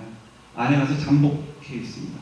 잠복해 있다가 각자의 약한 지점에서 병을 일으키는 거예요. 어떤 사람은 갑자기 호흡을 곤란하게 한다든지 어떤 사람은 피부 질환을 일으키게 한다든지 그러니까 질환이 다 다르게 나타나니까 수온 공장에서 자기 책임이 없다. 다 다른 병인데 그걸 우리가 어떻게 책임을 지느냐 이렇게 돼갖고 그 소송이 한 30년 정도 갑니다. 굉장히 오랫동안 갔어요. 자, 근데 이 미나마타가 지금은 그래서 한때는요 미나마타 지역에 있는 사람들이 이제 사람들이 죽어가니까 그러니까 이거 괴기스러운 거예요. 좀비하고 똑같습니다. 어느 날 갑자기 사람이 제가 미나마타 지역에 가서 인터뷰를 했을 때 충격을 받았던 것은 이제는 이제 그게 벌써 60년대니까 60년대 초등학교생들이 지금 이제 한 60대 70대 됐잖아요. 그분들을 제가 10여 년 전에 인터뷰했더니 그러는 거예요. 그 초등학교에서 수업을 듣고 있는데 옆에서 삐뽀 하고 뭐죠? 앰뷸런스가 지나가면 막 집중이 안 된다는 거예요. 빨리 집에 가고 혹시 우리 부모님한테 무슨 일이 생긴 거 아닐까? 그 문을 열고 갔더니 엄마가 맞이했는데 놀랍게도 엄마 발등에 식칼이 꽂혀 있는데 엄마가 감각이 없는 거예요. 뭐 그런 이야기. 그러니까 이게 정말 괴기스럽잖아요. 이거 약간 드라마틱하게 하면 정말 그거는 굉장히 무서운. 이제 그러다 보니까 사람들이 이제 그 마을을 떠나기 시작해요. 그런데 그 마을 아까 방금 말씀드렸던 것처럼 우리 마을에 있는 것은 있는 거고 없는 건 없는 거다. 없는 걸 자꾸 생각하지 말고 있는 걸 갖고 한번 마을을 만들어보자. 이제 이렇게 생각을 하면서 마을 만들기를 시작했고 그 마을 만들기가 성공을 합니다. 그렇게 해서 일본에서 뿐만 아니라 전 세계에서 가장 친환경적인 그 마을로 이제 선정이 됐고 그렇게 해서 지원화 지정학할 때 지자에다가 으뜸원자를 써서 일본적으로 지몬도가쿠라고 표현해요. 지원화. 무슨 얘기냐면 마을학입니다. 그래서 마을학이라고 하는 것을 우리가 한번 이렇게 한번 새롭게 해보자. 이렇게 해서 그 다음부터는 이제 마을 사람 새롭게 보기 시작한 거예요. 그래서 여기 이게 없구나. 아프리카는 그렇게 돌이 없었어. 여기 새고 생긴 돌인데. 그리고 돌 갖고 뭘 좀 해볼까? 해서 이제 돌로 여러 가지 담장도 만들고 이제 이러면서 미나마타는 새롭게 변화하는 거죠. 자, 오늘 이제 제가 사례를 또 좀 말씀드려야 되니까 아까 그 바스크 지역 한번 가볼까요? 바스크 지역은 또 어떤 일이 벌어졌냐면 바스크 지역은 오랫동안 독립운동을 했어요. 그리고 이제 그 바스크 사람들을 굉장히 차별하고 업신여겼습니다. 우리도 국가발전 시대 초기에 그 전라도 사람들을 굉장히 업신여기고 차별을 많이 했었잖아요. 그래서 서울 왔을 때 전라도 사람들은 절대로 자기 전라도에서 왔다는 얘기를 많이 숨기고 그랬죠. 지금은 안 그렇지만 한때는 지역 차별이 심할 때 그런 적이 있었습니다. 바스크 지역은 숨길 수가 없어요. 왜냐하면 아까 말씀드린 외모가 달라서. 일단 눈썹이 짙으니까 어떻게 숨길 수가 없는 겁니다. 자, 그런데 이제 이 바스크 사람들이 그래서 독립운동을 하고 많은 사람들이 붙잡혀갔어요. 많은 사람들이 이제 그렇게 되니까 무슨 일이 벌어졌냐면 마을 사람들이 감시를 피해서 저녁에 남자들끼리 모여서 이렇게 이야기하는 그런 작은 살롱 문화가 발달해요. 이제 살롱 문화가 발달하니까 이제 그 바스크어는 초코라고 표현합니다. 초코가 바스크 지역에 한 3,000여 개 있다고 해요. 그러니까 뭐냐 하면 이런 데 모여갖고 허구한 얘기해요. 근데 참 묘한 거는 여성 출입 금지 최근에 바뀌었어요. 아주 최근에 바뀌었어요. 작년인가 재작년에 여성도 이제 들어올 수 있다 했는데 19세기만 하더라도 19세기 아니라 불과 10년 전만 해도 여성 출입 금지였어요. 그리고 아는 사람들끼리만 모여요. 근데 재미있는 건 뭐냐면 이 사람들이 모여서 얘기를 하면 말만 하면 허구한 날 수다만 들으면 재미있겠어요? 밥도 먹어야 되니까.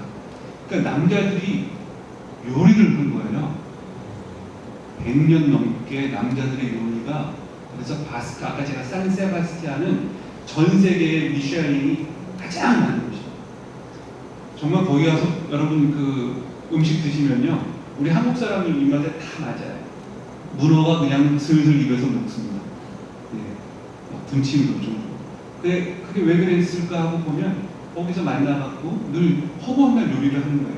그럼 여러 가지 시도를 해봤을 거 아니에요? 이렇게 돼서 허구한 날 정치 얘기만 하겠습니까? 너 요리 어떻게 삶았어? 이제 이런 얘기도 했을 거고.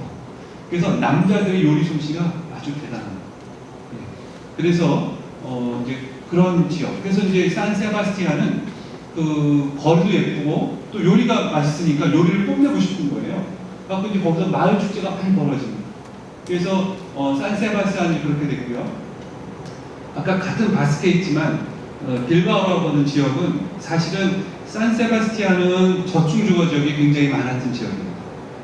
그러니까 거기는 이제 골목 상권들이 다시 활발해졌고 음식이 맛있으니까 관광객들이 계속 왔고 그 관광객들이 오니까 거기서 굉장히 다양한 축제를 하면서 그 산세바스티안은 굉장히 유명한 마을이 됐어요. 근데 그 옆에 있는 마을은 빌바오라고 하는 마을은 원래부터 산업 도시였어요.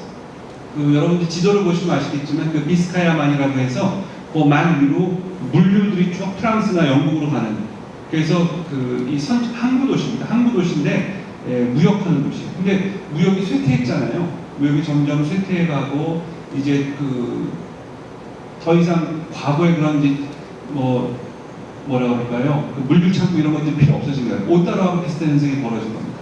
그래서 이제 황폐해지고 사람들이 막 도시를 떠나기 시작해. 그래서 막 망해가고 있어. 망해가고 있는데 그럼 이 도시를 어떻게 80년대 얘기입니다. 아주 오래된 얘기도 아니에요.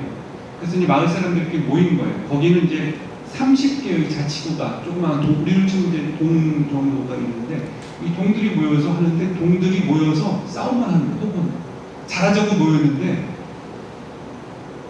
그러니까 그러면 가장 왼수가 누구냐? 옆집 사는 사람이 왼수다. 가족이 왼수하고 똑같은. 근데 이제 그러다 보니까 사람이 더 떠나. 그러다가 이 마을을 어떻게 하면 만들까? 이제 이런 얘기를 계속 싸움만 해갖고는 안 된다 해갖고 마을 주민들 중에 몇몇이 마을을 어떻게 만들면 좋을까로 해외 연수팀을 만들기 시작했어요. 근데 해외 연수팀을 만들 때 싸움 많이 하는, 그러니까 친한 사람들끼리 간 게 아니라 모르는 사람들끼리 팀워크를 만들어서 보내는 거예요. 보통 연수를 가면요, 짧으면 일주일, 길면 한 달도 갑니다. 그리고 이제 여러 사람들 보내는 거예요. 갔다 오니까 세상이 이렇게 변하고 있다는 걸 알게 된 거죠. 사실은 지금은 빌바오가 세계적인 도시가 됐지만 과거에는 그냥 초구석이라고 생각했던 거예요. 자기는 정체감도 별로 없었고, 그리고 그 전에 이제 산업으로 돈을 버는 돈을 못 버니까 그냥 가난하다고 생각했던 거죠. 그 사람들 가서 보니까 그리고 또 하나 특징은 뭐냐면 가서 보니까 세계가 이렇게 변하고 있구나. 이것도 봤지만 자기들끼리 친해졌어요. 가서 술도 먹고 얘기도 하고 여행을 같이 다니면서 친해지는 거예요. 친해지니까 이 사람들이 들어와서 뭔가 할 수 있는 신뢰가 이제 형성이 되는 거예요. 그러니까 사실은 마을 사람들이 빌바오 가지고 저렇게 성공했다고 하지만 처음에 그 마을 사람들끼리 그 어떤 방향 또는 신뢰 이거 만드는 게 일단 굉장히 어려웠다라고 하는 거죠. 아마 어느 마을이나 그 과정을 저는 겪을 거라고 생각합니다. 그리고 그 과정을 어떤 식으로 극복하느냐는 그 마을의 맥락에 따라서 다 다를 거라고 생각해요. 자, 어쨌든 이 사람들이 그렇게 갔다 오고 나서 만들려고 보니까 빌바오는 이제 그런 산업도시가 아니라 문화도시로 만들죠. 그래서 사람들이 거의 합의를 했어요. 그래서 여러분 이제 빌바오 제가 이제 사진 보여드리면 되게 좋은데 빌바오는 차 폭하고 그 다음에 자전거가 다니는 거리에 폭하고 사람들이 다니는 거리하고 이 도보가 폭이 다 같아요. 그리고 모든 거리를 다 걸어 다닐 수 있게 만들었어요. 그러니까 차량 자체가 많이 다니지 않습니다. 그러니까 차 폭이 좁아도 차가 거의 막히지 않아요. 또 막히지 않는 이유는 빌바오 도시 자체가 그렇게 크지가 않아요. 서울처럼 대도시가 아니에요. 그리고 그 안에 트램을 만들었어요. 그러니까 트램을 만드니까 웬만하면 트램 타고 다녀요. 트램 타면 트램 한 곳 끝까지 가는데 30분이 안 걸려요. 그러니까 아무리 먼 것도 30분이면 갈 수 있어요. 그 정도 사이즈가 되니까 사람들이 바쁘지가 않은 거예요. 바쁘지가 않으니까 사람들이 여유가 생겨요. 여유가 생기니까 다른 사람들의 마음을 받아줄 생각이 들고요. 사람들이 친해지는 거죠. 그러니까 축제할 마음도 들고. 그러고 나니까 사람들이 좀 푸근해지기 시작했어요. 빌바오 사람은 또 생각합니다. 여기를 좀 명물로 만들려면 뭐가 좋을까? 그래서 이 사람들이 생각해요. 아까 제가 이제 지역에 있는 특산물 갖고, 그러니까 지역에 있는 특산물이나 지역에 있는 지역 갖고 해야 된다는데 빌바오 사람이 생각을 또 바꿨어요. 야, 우리 것만 갖고는 안 되는 것 같다. 차라리 세계적인 사람을 불러서 한번 우리가 세계적인 거 한번 우리가 만들어보자. 그래서 빌바오적인 것도 중요하지만 세계적인 사람의 브랜드를 여기다 갖다 놓고 그거 보러 오게 해갖고 빌바오로 한번 띄워보자. 이게 대성공을 거둡니다. 그게 뭐냐 하면 미술관을 지었는데 프랭크 게리라고 하는 사람의 미술관을 아주 근사하게 지었어요. 그 미술관은 그 티타늄으로 만들어서 햇볕이 비출 때마다 색깔이 노을이 질 때는 노을 색깔. 그 티타늄을 전 세계에 있는 거를 프랭크 게리가 다 써갖고 그 다음에 프랭크 게리가 그 다음 작품을 할 때는 그 재료가 없어갖고 LA의 프랭크 게리가 만든 거는 티타늄이 좀 모자랐다고 해요. 근데 그 정도로 그거 썼어요. 그러니까 합의를 한 거죠. 근데 그거를 한 엘리트가 한 게 아니고 마을 사람들끼리 합의한 거예요. 그러니까 싸웠던 것도 나쁜 게 아니었어요. 싸움이 얼마나 우리를 파멸을 몰고 갈 것인가에 대한 그 공포감 사람들이 느낀 거죠. 그래서 제가 이제 메트로폴리고 일을 쭉 했던 분을 한번 인터뷰도 하고 해서 저희 학교를 모시고 강의도 하고 저희 학생을 데리고 빌바오 가기도 했는데 가서 이야기 들으니까 그분 얘기가 사람들이 이렇게 하다가는 우리가 다 죽거나 파산할 것 같다라고 공포감이 갈 때까지 싸웠다는 거예요. 그러니까 여러분이 잘 안 될 것 같은 것도 나중에는 그게 다 자산이 된다라고. 이제 그러고 나니까 이 사람들이 그럼 잘 되기 위해서 어떻게 할 것인가. 그래서 프랭크 게리가 왔고요. 그 다음에 또 하나는 도시 전체를 설계하는 건 누가 했냐면 이란인가 이라크 출신의 그 유명한 여자 건축가 있어요. 자하 하디드라고 하는 분이 했는데 우리 한국에도 그분이 지은 건축물이 있습니다. 동대문 운동장. 거기 동대문 지금 디지털 플라자라고 그러죠. DDP. 네. 그 건물 가시면 이 자하 하디드의 건축 양식은 다 둥글둥글한 거거든요. 근데 자하 하디드는 건물만 지은 것이 아니라 그 지역의 동선, 강물의 흐름 이거 다 설계해요. 그래서 프랭크 게리뿐만 아니라 세계적인 건축가들이 거기 빌바오 가시면 그 지하도 들어가는 입구도 예술적이에요. 그래서 사람들이 거리에서 도시에서 어떤 미적인 감각을 느껴서 자기 어떤 심리적인 그러니까 가다가 그냥 앉아서 쉬어도 도시가 예쁘니까 그냥 이게 도시 자체가 박물관이 되는 거죠. 무슨 뜻인지 이해가 됩니까? 그러니까 미술관에 들어갈 필요가 없어요. 제가 이제 학생들한테 파리나 빌바오를 가면 너들 박물관만 짓고 들어갈 생각하지 말고 도시가 박물관인데 도시를 좀 구경하다 와라. 여러분 파리 가고 루브르 박물관 가갖고 모나리자 보려고 그러잖아요. 모나리자 못 봐요. 뒤통수만 보지 사요. 얼마나 많은지. 전부 이거 저희 뭐죠? 꼴대가 아니라 뭐라고 그러죠? 셀카 그거 들고 그거 찍는데 셀카는 금지시켰거든요. 뒤통수밖에 안 보여요. 근데 사실은 파리는 가서 보시면 그냥 도시가 예술이에요. 빌바오가 그렇게 된 겁니다. 파리는 오래된 도시여서 예술이 됐지만 빌바오는 시민들이 합의해서 여기다가 무엇을 그래서 건축들이 새로 만들었지만 다 조화를 이뤄요. 그래서 빌바오에서 지하철로 가시면 자랑이 뭐냐면 메트로폴리 알폰소장의 자랑이 뭐였냐면 지하도 안에 사각지대가 없다는 거예요. 그래서 안전하다는 거죠. 어디서나 다 누가 보기 때문에 사각지대가 없기 때문에 안전하다. 이제 그런 이야기를 하고 그리고 일단 가면 마음이 쾌적해요. 그리고 가서 보시면 자전거 타는 사람도 이렇게 막 뭐라 그럴까요? 우리 자전거 타면 차량하고 섞이니까 위험하잖아요. 막 돌아가야 돼요. 거기 그런 거 없어요. 그냥 쭉 가시면 돼요. 그리고 다리가 곳곳에 놓여 있어요. 거기 빌바오도 그 네르비온 강이라고 강이 이렇게 쭉 흐르는데 강에 다리를 만들었는데 그 다리가 다 아주 미학적이에요. 다리를 건너고 있으면 일단 기분이 좋아져요. 그리고 다리에서 생각할 수 있는 것도 많고요. 다리에서 공연도 할 수 있고요. 다리 자체가 다 예술이에요. 사실은 그 네르비온 강 때문에 강북과 강남이 갈라서서 다른 마을이거든요. 근데 그 다리 때문에 강남과 강북이 친해졌어요. 근데 우리는 한강이 너무 넓어갖고 차로 건너기가 어렵잖아요. 그러니까 강남은 영원히 강남이고 강북은 영원히 강북이 됐는데 이 강남과 강북은 어떻게 좁힐 수 있을까? 이제 그러면 서울에 빠지겠죠. 자, 그래서 이제 동두천 얘기 다시 돌아오면 그래서 이제 여러분들이 이 지역에서 어떻게 할 것인가. 어이구 시간이 많이 갔네요. 죄송합니다. 좀 더 해주시죠. 사실은 이제 제가 동두천 얘기 몇 가지 조금 더 하려고 했는데 시간이 많이 가서 그 얘기 못 드리겠는데 사실은 저는 이제 동두천의 특징 중에 하나는 여기 미군 부대가 있었잖아요. 그 미군 부대가 있었던 사실, 그러니까 미군 부대 자체는 저는 자산이 되기는 쉽지 않다고 생각해요.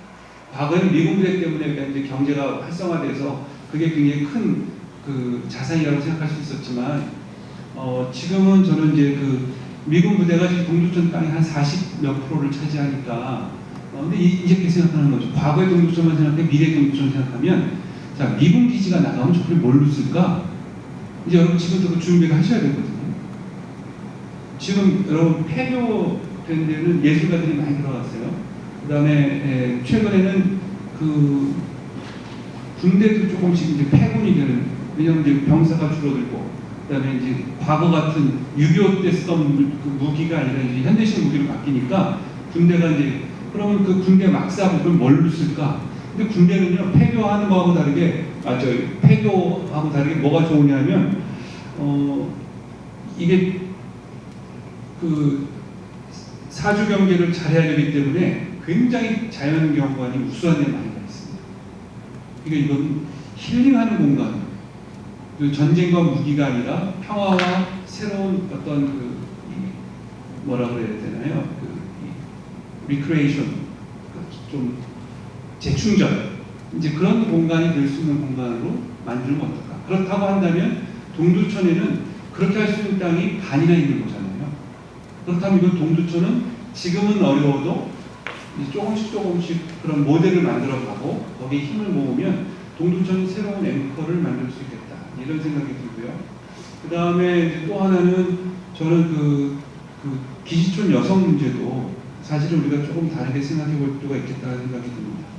그러니까 아까 제가 인순이 씨 얘기도 잠깐 했었고, 그 다음에 여기 지붕 없는 박물관도 얘기 나왔었고요. 그 다음에 이제 작년부터 순자 축제도 하지 않습니까? 근데 사실은 뭐 동두천을 새롭게 돌아보는 거죠. 그 당시에 기지촌 여성들이 사실은 시대적 산물이지 그분들이 나쁜 짓을 한 게 아니잖아요. 심지어 여기 그 성병관리소 같은 데 보면 국가가 그걸 굉장히 장려했고 관리도 했거든요. 그러니까 사실은 그 개인이 아니라 이제 그분들 아직 살아계신 분도 계시고 또 그런 일들이 또 벌어지고 있는 부분도 있다고 생각을 하는데 그걸 동두천은 어떻게 바라볼 것인가, 그분들을 어떻게 품어 안을 것인가, 그분들이 어떻게 역사의 새로운 그 기억을 여기다가 만들어낼 것인가, 이제 그게 굉장히 중요하고요. 그리고 저는 그런 기억들을 담아내는 것도 중요하지만 그런 기억들 가지고 여러분들이 스토리를 만들어내는 게 굉장히 중요하다고 생각합니다. 그래서 마을의 스토리를 어떻게 여러분 아까 오징어 게임이라든지 DP라든지 기생충이라든지 이런 것들은 사실 가만히 보면 굉장히 창피한 얘기잖아요. 그 개그 문제고 그 다음에 1등만 사는 한국의 암울한 현실을 다룬 오징어 게임이고 DP 보면 그 외국에서 또 걱정한다면서요. 너 군대 너도 가? 등등. 그러니까 오만 걱정거리들만 나오는 그 콘텐츠가 전 세계적인 물건이 됐잖아요. 그러니까 저는 숨길 것이 아니고 또 그게 특정한 개인의 잘못이 아니고 시대가 만들어낸 그 사실들을 동두천이 잘 역사로 스토리로 만들어내서 동두천의 이야기를 좀 잘 전달하고 우리를 성찰할 수 있으면 좋겠다는 생각이 드는 거죠. 예를 들어서 아까 제가 기지촌 여성들 얘기했습니다만 일본에 대해서는 위안부 할머니들을 그렇게 국가적으로 하면서 왜 기지촌 여성들에 대해서는 한국 정부가 사과 한번 제대로 하지 않고, 저는 앞으로 이 문제는 꼭 한번 다뤄야 될 거라고 생각해요. 그렇지 않나요? 그래서 아까 제가 다시 거듭 말씀드리지만 국가의 시대와 마을의 시대와 디지털 시대가 지금 굉장히 혼존하고 있고 서로 가리고 싶으면 가리고 밝히고 싶지 않으면 안 밝히려고 하는데 사실은 다 알거든요. 근데 그럼 마을이 어떻게 이걸 담아내고 어떻게 서로 교호작용할 것인지 그런 생각을 좀 해야지 되겠다 이런 생각이 들고요. 그래서 저는 동두천 지금 있는 50%, 그 다음에 이제 앞으로 돌려받게 될 50%, 이걸 갖고 동두천을 어떻게 하면, 그럼 가장 동두천을 어떻게 보면 새로운 걸 좀 해볼 수 있지 않을까? 이제 그런 생각도 들고요. 그 다음에 이제 또 남북 문제를 놓고 봐도 이 동두천 문제는 또 새로운 거점이 될 수도 있겠다. 그래서 여러분들이 그 현재만 보지 마시고 과거도 보시고 미래도 보면서 마을 안에 무엇을 담을 것인지, 그리고 담아야 될 내용들을 우리가 어떻게 스토리로 만들어 갈 것인지, 또 그것들은 우리가 어떻게 경제로 연결시킬 것인지, 또 그것들은 어떤 것들은 우리가 정치하고 연결할 것인지, 그런 생각들을 하시면 저는 굉장히 근사하지 않을까. 그리고 동두천은 어떤 의미에서 이미 글로벌 도시거든요. 그 미군이라고 하는 거대한 항공모함 같은 게 하나 여기 있었지만 또 여기 보면 동두천에 난민이라든지 또는 외국인 노동자가 여기 생각보다 굉장히 많이 들어와 있잖아요. 그럼 그분들을 품어 안을 수 있는 마을이 된다고 하면 동두천이야말로 다문화 마을로 성장할 수 있는, 그래서 아까 제가 처음에 말씀드렸던 인순이 씨 같이 어떤 차별과 배제를 받지 않는 그런 굉장히 포용력 있는 그런 동두천을 한번 좀 기획해 보면 어떨까, 그런 생각이 좀 들었고요. 그래서 여러분이 너무 현재만 보지 마시고, 그리고 앞으로는 국가의 시대가 아니라 마을의 시대로 굉장히 자리를 잡아가고 있기 때문에, 그런 면에서 여러분들이 그 마을과 국가와 이 디지털 공간을 잘 한번 엮어서 생각해 보시면 좋겠다, 이런 생각을. 제 시간이 이렇게 간 줄 모르고 계속 이야기를 했습니다. 예, 이야기 여기서 마치도록 하겠습니다. 네, 감사합니다. 네, 그 교수님이 여기서 2시에는 출발을 해야 돼요. 2시에 출발해야 하는데, 오늘 턱걸이 마을의 마을됨을 이야기하다. 이게 참, 이 코로나 시대에 쉽지 않은 주제를 가지고 첫 이런 주민 강좌를 시작한 겁니다. 나눔 강좌를 시작했는데, 이제 어려운 때 첫 스타트를 이렇게 교수님이 열어주셨습니다. 비록 이렇게 녹화를 하고 청중들이 많지는 않았지만, 어쨌든 이런 흐름을 열어주신 점에 특히 좀 감사를 드리고요. 잠시 10분 이내에서 질문 혹시 궁금한 점 있으면 질문하고 답하는 시간 갖고 교수님을 보내드려야 할 것 같습니다. 예. 저는 여기 지역 아동센터에 있는데요. 아까 그 마을, 국가, 디지털 세 가지가 이제 같이 혼재되어 있잖아요. 예. 그러면 저희 지역 아동센터의 아이들은 여기서 어떤 그 디지털 문화를, 이 연령이 이제 초등학교 1학년, 중학교 3학년 이렇게 있는데, 그 조화를 제일 열악하다 할 수 있지만 혼재되어 있는 상태에서 그 아이들의 그거를 우리가 제공을 해주거나 해주는 건 어떻게 할 수 있을까요? 지역 아동센터가 어떤 역할? 그 디지털 아이들이 그 마을 안에서 학교에서 이 아이들이 자라가지고 이렇게 이제 이 마을에서 그거를 함께 이제 품어낼 수도 있잖아요. 근데 그러려면은 지금 디지털적인 요소를 가지려면 교육적 환경이나 여러 가지가 이제 좀 많이 필요한데, 아이들은 사실 거기서 사각지대에 조금 놓여 있거든요. 그 아이들이, 그 세대들이. 그러니까 그거는 이제 저희들이 이제 좀 해줘야 할 역할이잖아요. 그거 어떻게 해야 할까요? 제가 이제 학생들한테 고향이 어디냐 이렇게 물어보면, 학생들이 생각하는 고향의 정의는 초중고를 어디서 다녔느냐가 고향이에요. 저희 때는 이제 어디서 태어났느냐, 보통 태어나면 거기서 이제 어린 시절하고 다 보내니까 그런데, 요즘은 이제 아까 말씀드린 노마드형으로 지내다 보니까 이제 그렇게 됩니다. 근데 이제 지금 초중고라고 하면 그 학생들은 여기가 이제 고향이 될 거라고 저는 봅니다. 그래서 그게 하나 있고요. 그 다음에 두 번째, 제가 아까 이제 제가 시간이 이렇게 간 줄 모르고 말씀을 드려 죄송한데요. 제가 예전에 딱 20년 전인 것 같네요. 2001년에 제가 학생들 데리고 뉴욕 맨하탄을 한번 지역조사를 한 적이 있어요. 그때 만났던 분이 그 웬디라고 하는 여자를 만났는데, 왜 만났냐면 시민단체로 가서 만났는데 저도 웬디를 만나고 그러는 거예요. 또 웬디 만나니? 너 웬디 만나니? 아니. 그래서 이제 웬디가 누구냐? 피터팬 여자친구 이름이 웬디잖아요. 왜 만났나? 그래서 이제 찾아갔어요. 운이 좋게 맨하탄에 사는데 맨하탄에 거의 상주하지 않는데요. 전 세계를 돌아다닌대요. 근데 이제 이분이 그 직업이 뭐였냐면 북 디자이너, 책 디자이너인데, 이 사람이 디자이너 역할을 하다가 이제 아동들하고 이제 이렇게 하면서 자기가 북을 디자인하는 게 아니라 거리를 디자인하는 사람이 되고 싶다. 이렇게 해서 초중고하고 뭐를 했냐면, 초중고 학생들의 시각을, 아까 제가 외지인의 시각으로 동두천을 보는 것이 중요하다고 얘기했잖아요. 어린아이의 시각으로 동두천을 보는 것과 노인의 시각으로 동두천을 보는 것과 장애인의 시각으로 동두천을 보는 것이 다 다릅니다. 근데 제가 이제 저희 그 번동 지역의 장애인들 지금 하는 거 보면, 장애인들은 턱이 어디에 있는지, 그리고 어디 엘리베이터가 있는지 그런 지도가 굉장히 중요해요. 근데 아이들한테는 노는 공간이 중요하기 때문에 어디가 안전하게 놀 수 있는지에 초점을 두고 지도를 만들어요. 근데 웬디가 뭐를 했냐면, 그 고등학생들하고, 그러니까 맨하탄도 굉장히 큰데, 근데 어떤 블록에 있으면 학생들이 집에 학교까지 가는 거 한 걸어서 한 10분, 뭐 차로 그 거리를 학교 선생님들하고 같이 지역도서를 해갖고 지도를 만드는 거예요. 그래서 지도 만드는 거를 하려면 한 1년 이상 걸립니다. 학생들이 거의 품을 깔고 주말마다 이제 거리를 다니는 거예요. 산책하고.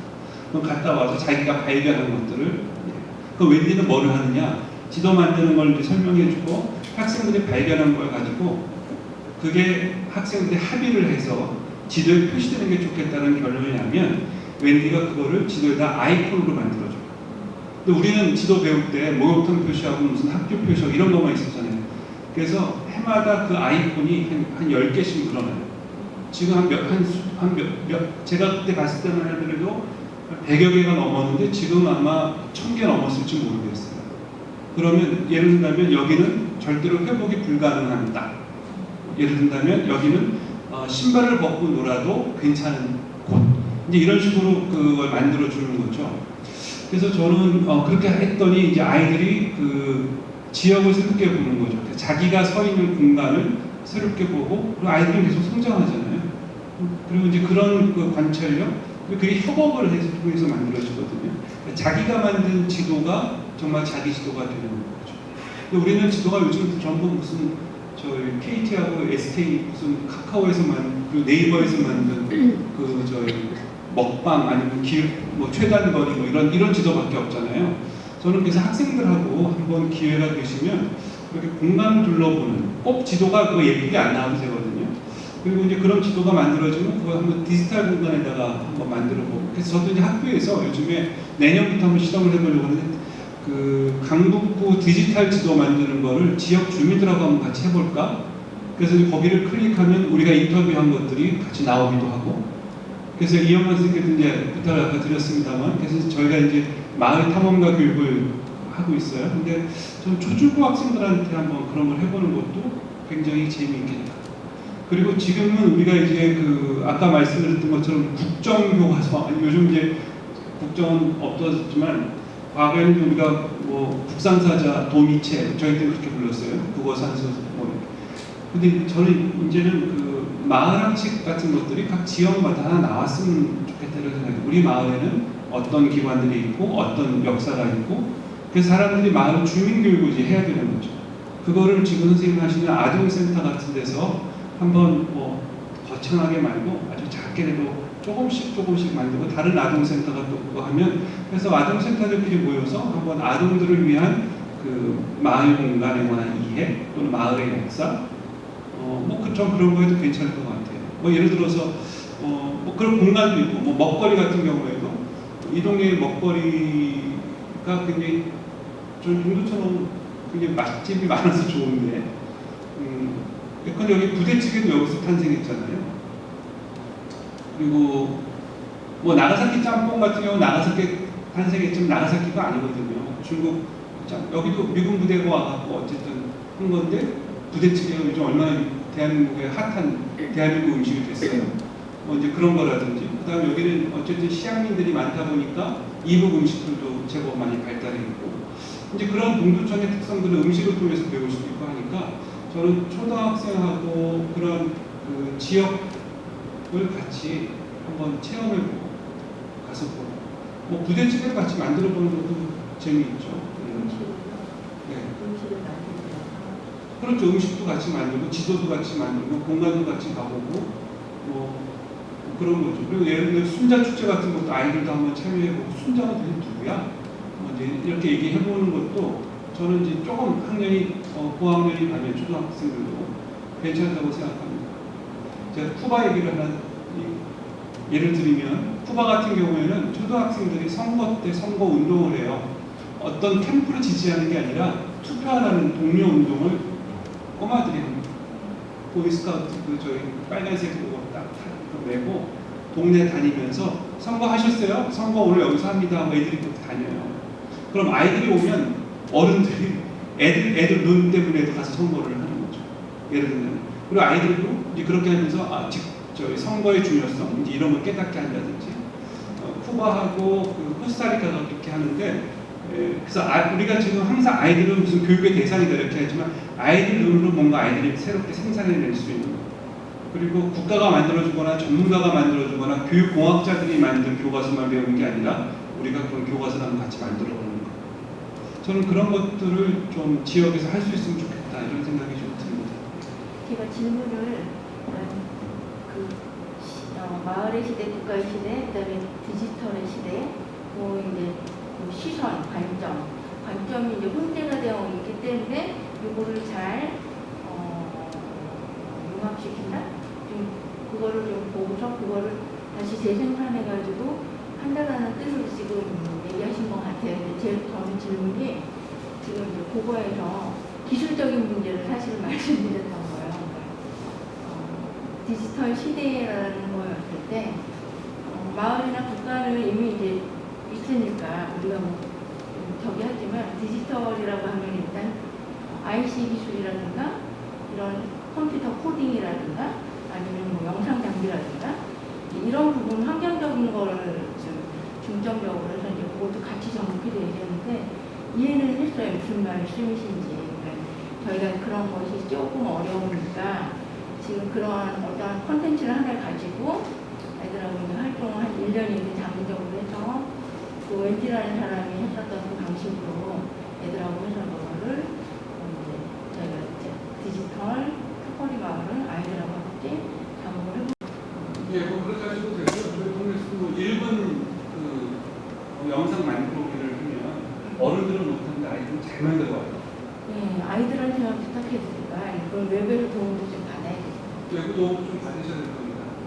아이들한테만 하기는 좀 어렵고 근데 어떻게 찍는 기술을 조금 가르쳐준다든지 네? 찍는 기술을 조금 가르쳐준다든지 오늘 이렇게 할 수 있다라든지 우리 같이 접목되면 예. 대학생들한테서도 이제 학교에서 협업으로 그렇죠. 가는 게 있잖아요. 그렇죠. 그리고 이제 어디가 많이 하는지 나중에 정보를 좀 알려주세요. 예. 제가 지금 질문 너무 길게 네, 해가지고 맞습니다. 혹시 우리 주민으로서 또 우리 평균 스님이 계시는데 또 혹시 안녕하세요. 저는 이제 사회복지 공부하다가 이제 전문가 이런 거 활동하다가 마을 활동도 하고 최근에는 농업을 시작했어요. 예. 이제 텃밭을 하다가 거기 매력을 느껴갖고 농업을 시작을 했는데 제가 최근에 신세계 백화점을 갔는데 식당에 그 한식당 안에서 태국 요리, 베트남 요리 여러 나라 요리를 같이 판매하는 거예요. 그래서 굉장히 매력을 느꼈거든요. 근데 여기 동두천도 다문화 마을이다 보니까 여러 여성들이 있을 거고 나라에 그 음식도 먹고 싶고 그런 어떤 생산물이랑 좀 그리울 거예요. 그것도 자체적으로 키우시는 분들도 계시더라고요. 그래서 저는 저의 농업과 그분들의 어떤 각자의 나라에서 드시던 그런 생산물을 좀 심어보고 그분들이 조금 더 발달한다면 그런 다문화 식당들이 모여있는 그거를 하나 만들면 어떤 공천에 어떤 조금 다른 느낌을 주지 않을까 지금 이 강의 들으면서 느낀 거예요. 그래서 이런 곳이 다른 나라에 있는지 어떤 그런 사례들이 좀 있는지 좀 제가 궁금하거든요. 예. 그 안산 가면 네. 그 외국인 노동자들이 이제 많이 있으면서 네. 거기에 이제 힌두 쪽 종교에 따라서 고기를 먹는 게 다르잖아요. 소고기를 먹기도 하고 돼지고기. 그래서 이제 그런 그 음식거리들이 굉장히 많이 있죠. 그다음에 그렇게 상설적이진 않지만 그 삼성교 같은 경우는 대사관이 많으니까 저희 삼성도 한성도 있고 그쪽은 이제 가을이 되면 그거 이제 그 먹거리 세계 먹거리 축제 같은 거 열기도 해요. 근데 이제 그런 것들은 제가 보기에는 조금 일시적이고 아까 지금 말씀하신 것처럼 동두천이라고 하는 아예 그 자연과 그다음에 정말 믿을 수 있는 그런 그 농업이 받쳐준다고 하면 제가 보기에는 그거는 굉장히 큰 힘을 치실 수 있을 것 같고 그리고 그게 그 외국인 노동자들한테 향수도 불러일으킬 수 있고 그리고 고향을 가지 않아도 그런 것도 있고요. 그리고 일자리를 창출할 수 있을 것 같고 그리고 사실은 요즘에 제가 듣기로는 빌 게이츠가 요즘에 그렇게 농장을 많이 한대요. 이제 IT, BT 다음 산업은 농업이다라고 보는 거죠. 기후 변화가 계속 오고 하니까 식량이라고 하는 것을 어떻게 해서 식량에 이제 디지털 기술이 접합이 되고 근데 이제 그것만 보고 못 하는데 그 생산 중심으로 생각하는데 아까 제가 말씀드린 100리 40km, 또는 뭐 10리 4km, 요 안에서 그렇게 생산하고 소비하고 또 생산하고 소비하지 않고 거기서 문화도 배우고 새로운 정체성도 만들고 한다면 저는 공주촌은 굉장히 기회의 도시가 될 것 같아요. 아까 말씀드린 것처럼 다른 어떤 것보다도 여기가 자연도 풍부하고 그 다음에 이제 사실은 땅이 꽤 괜찮거든요. 근데 이제 미군 땅은 괜찮지는 않지만 롱텀으로 보면 이제 그런 것들을 좀 그렇게 하면 제가 보기에는 뭐 굉장히 동두천이 새로운 실험을 할 수 있는, 과거는 전쟁, 뭐 미군, 뭐 또 그 뭐라 그래야 되나, 이제 그런 척박한 곳이었지만 이제 앞으로는 여기가 그런 다양성, 자연 그리고 평화, 이런 그